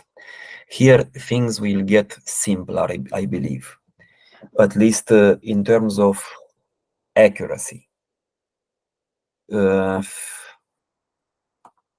For sure, on one hand, one determining factor will be the quantity of potatoes that we are going to consume. And on the other hand, it will be the price. At its turn, the quantity will depend on the volume of the production and on the specific consumption. The value of the production, I already forecasted it.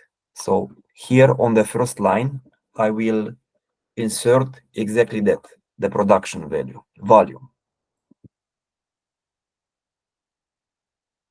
measured in kilos. So it's already forecasted. I'm just going to take it from the first table in which I forecasted the production and sales of whole potatoes. This is it. I'm not coloring anything in green. There's nothing here that I inputted from my keyboard.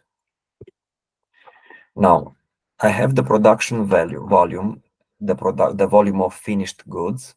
Now I need the specific consumption.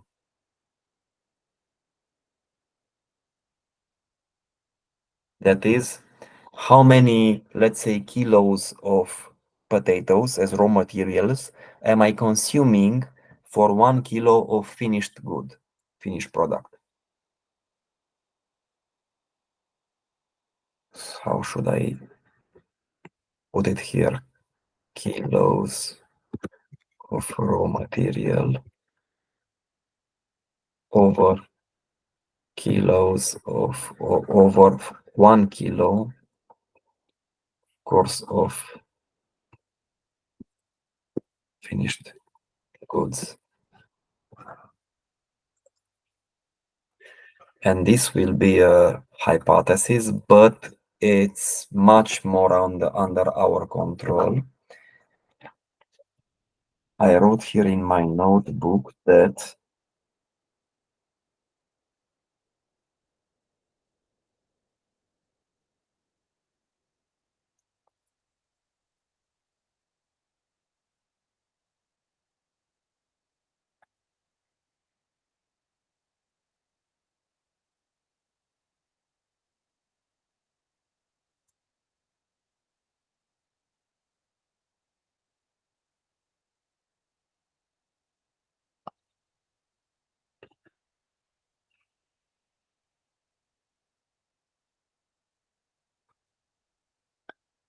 they lose about 20% with the mud and the skin of the potatoes. So from the raw material to the finished good as the whole potato, but without obviously mud and skin. So they lose about 20%, which means that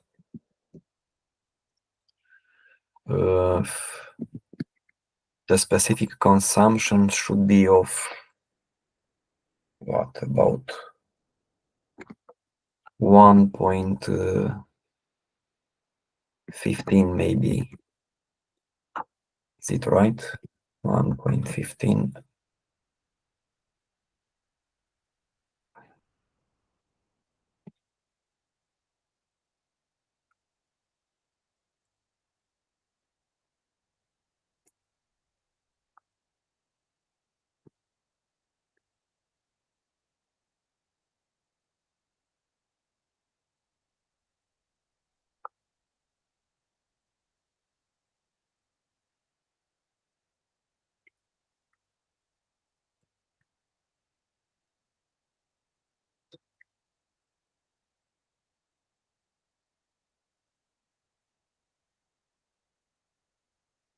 No, so it's 20% of the raw material, so it should be more.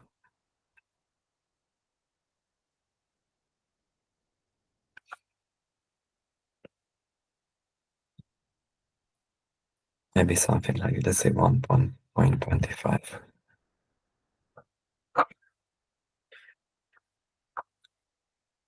So the specific consumption would be, let's say, of 1.25 kilos of raw material for 1 kilo of finished product.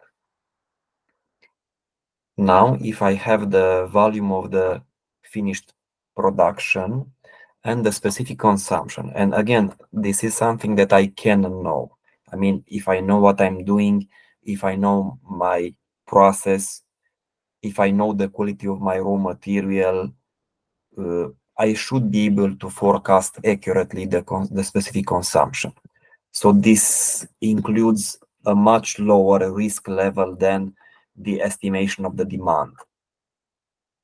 So now I can calculate the total consumption. How should I call it?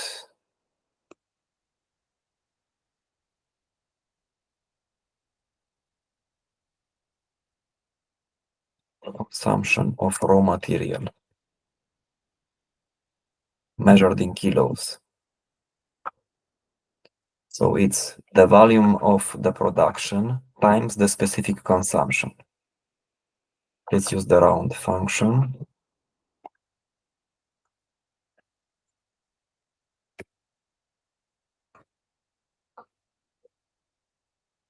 Now I need the price, purchasing price.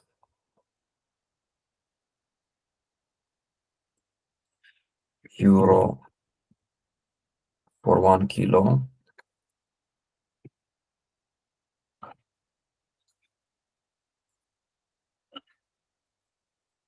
I wrote here in my notebook that they buy it. It varies a bit from season to season, but they said that they buy it in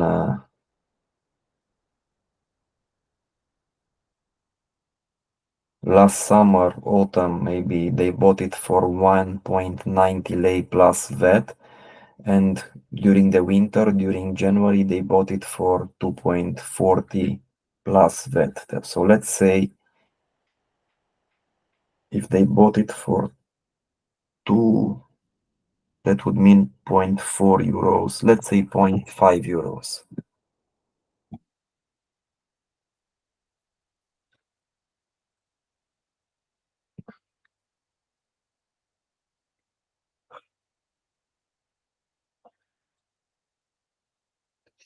So now that I have the value of the volume of the consumption, I have the price, the purchasing price.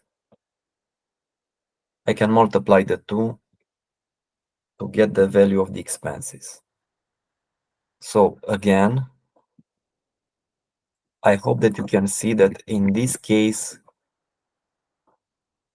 we have the potential of doing a much more accurate forecasting.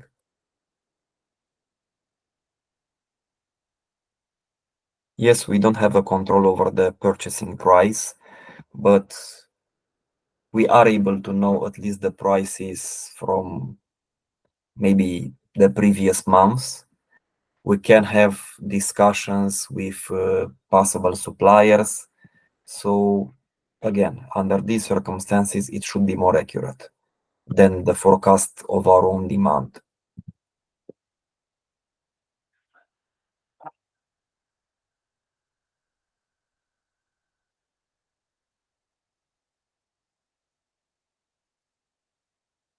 And I will do the same thing for the other products. I will just copy the table and adapt it.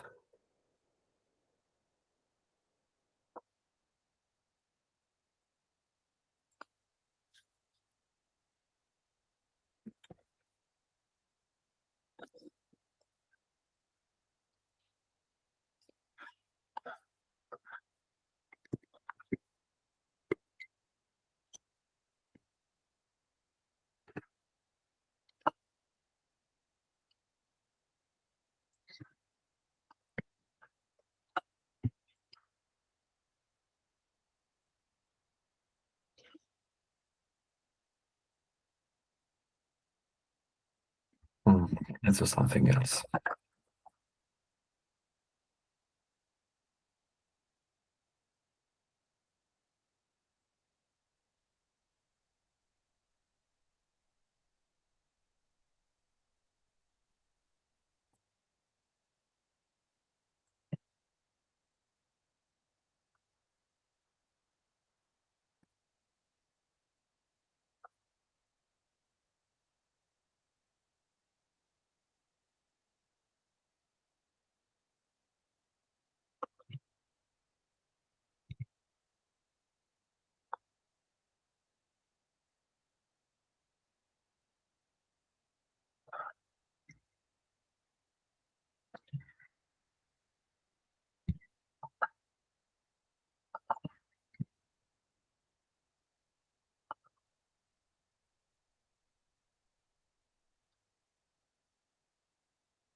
So for the French fries, I just need to take the production volume.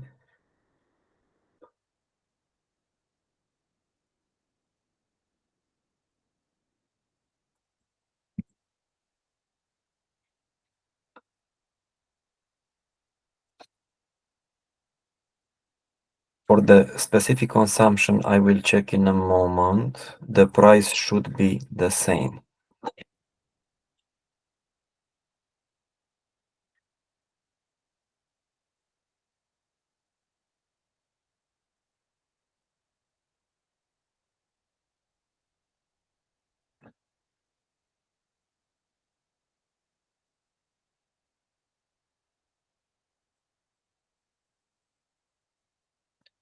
So the specific consumption could be about 1.3, and we're done. Then the wages, I just have to take the production volume.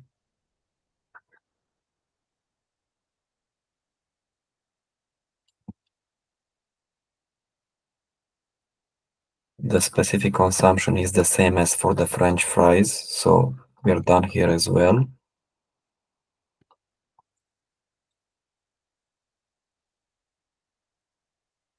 Ah, okay. I forgot, I guess, something.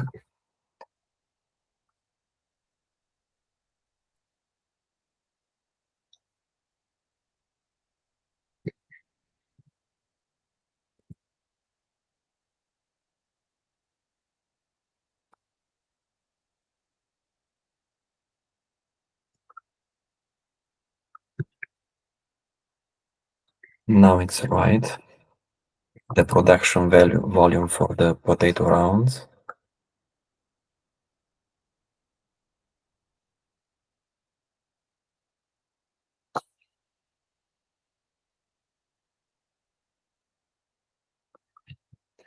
And the specific consumptions are about the same.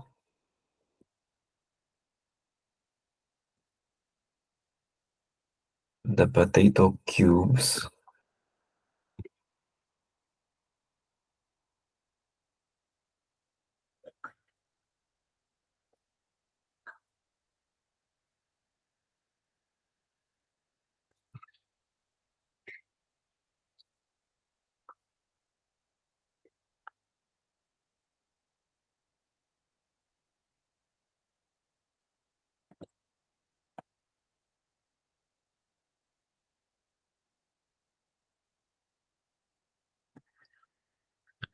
The cabbage.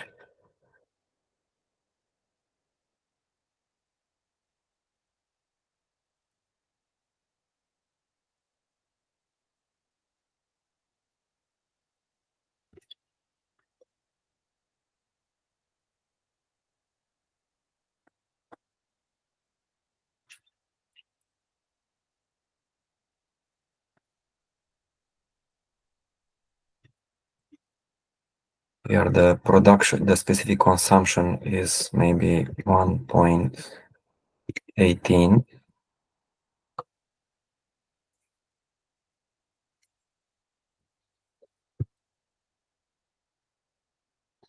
The onion.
And the garlic.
So these are the charges with the raw materials. I can link them now to the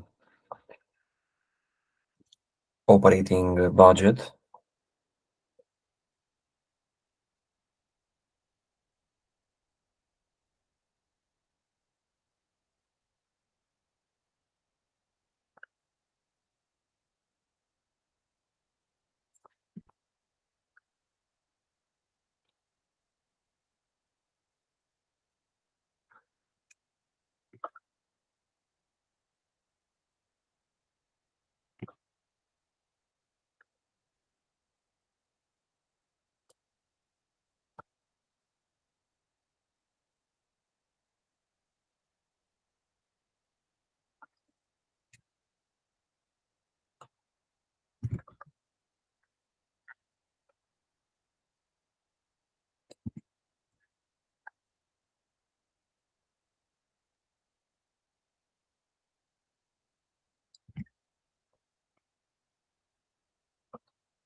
Are you still there?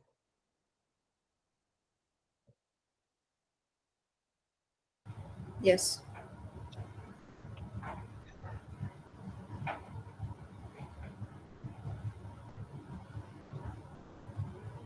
Okay, let's do one more. Let's do the wage expenses and we'll stop there.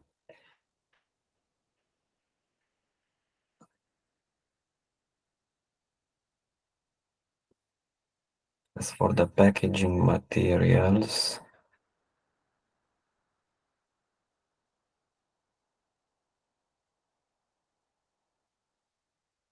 we should be able to do them pretty quickly.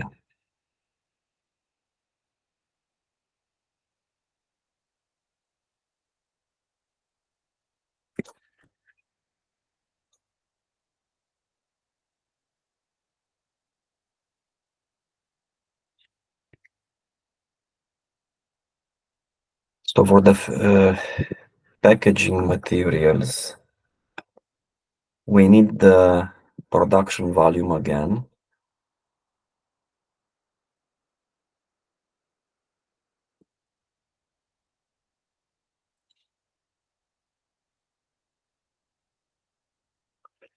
And the price for the packaging materials.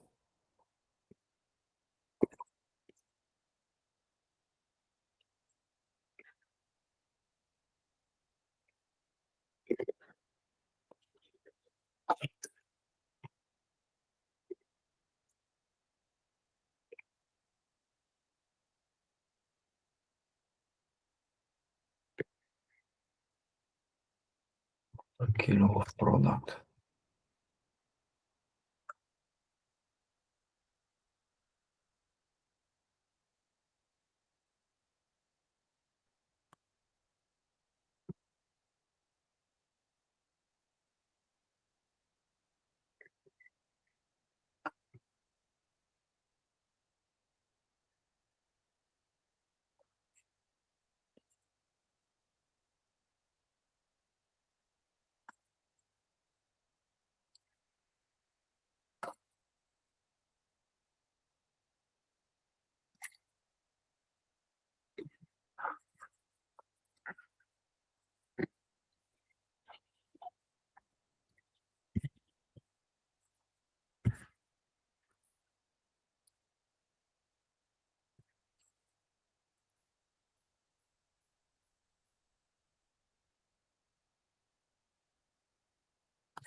And we can do the same for all the others.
And for the charges with the consumables, let's say that we put together the entire volume of finished goods.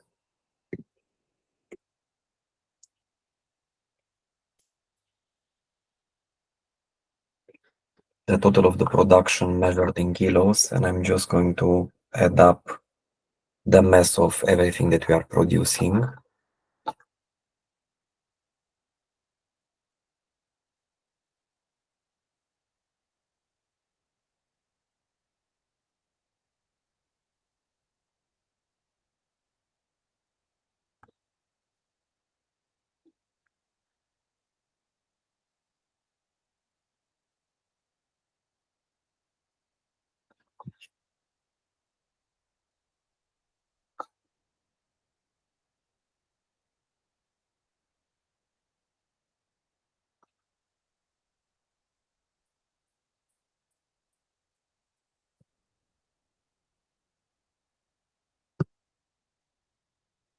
Specific consumption,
which is in monetary value of about 3 lei per ton, let's say €1 a ton, it's nothing.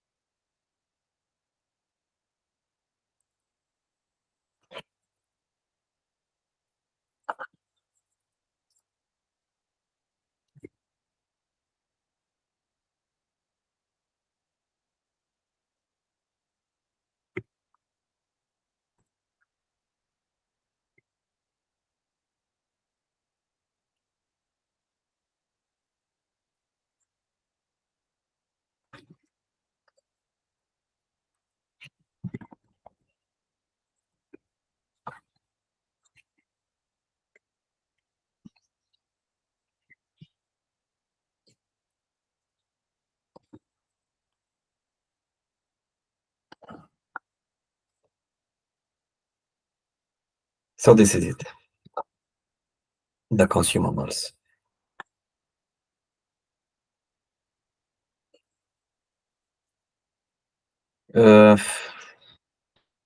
Now, if you'll agree, I propose that we stop here for today.